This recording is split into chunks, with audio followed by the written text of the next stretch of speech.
एक आदमी घर आया तो उसकी बीवी ने कहा, हमारे गुस्ल खाने के पास का दरख्त काट दो, मैं नहीं चाहती कि नहाते वक्त परिंदे मेरी तरफ देखें। वो अपनी बीवी की बातों से बहुत मुतासिर हुआ और दरख्त काट दिया।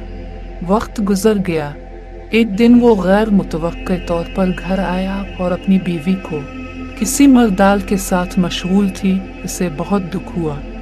वो अपना घर बार छोड़कर बगदाद चला गया और वहाँ अपना कारोबार शुरू कर लिया। अल्लाह ने कारोबार में खूब बरकत दी और अपने रोज़ अफजू कारोबार की बदौलत वो बगदाद के सरकर्दा शहरियों में शुमार होने लगा। यहाँ तक कि बगदाद के कोतवाल तक रसाई भी हासिल कर ली।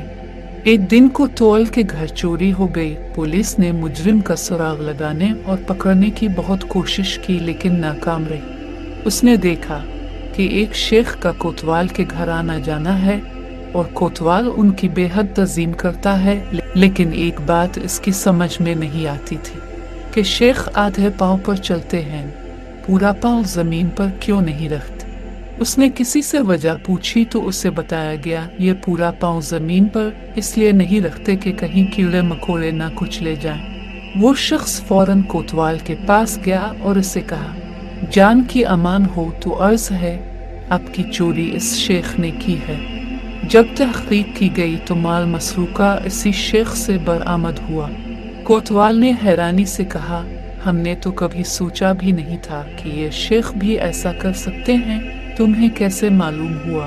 उसने कहा, मेरे घर में एक दरख्त था जिसने मुझे नसीहत की थी, जो लोग ज़रूरत से ज़्यादा नेक नज़र आने की कोशिश करते हैं वो उमूमन नेक नहीं होते। सबक ये हकीकत है कि कुछ लोग फीस बिक की हुदूद तक ही बा अखलाक रहते हैं। हकीकी ज़िंदगी में उनकी शर से उनके महल्लेदार, रिश्तेदार, हत्ता के घर वाले भी पनाह मांगते हैं। अल्लाह रब्बुल इज़्ज़त से दुआ है कि हमें ज़ाहिर छूटिए और बातिनी तौर पर अमाल सालिहा पर चलने और हमारे मामलात व माशरात पर बा अखलाक रहने की तौफीक अता फरमाए।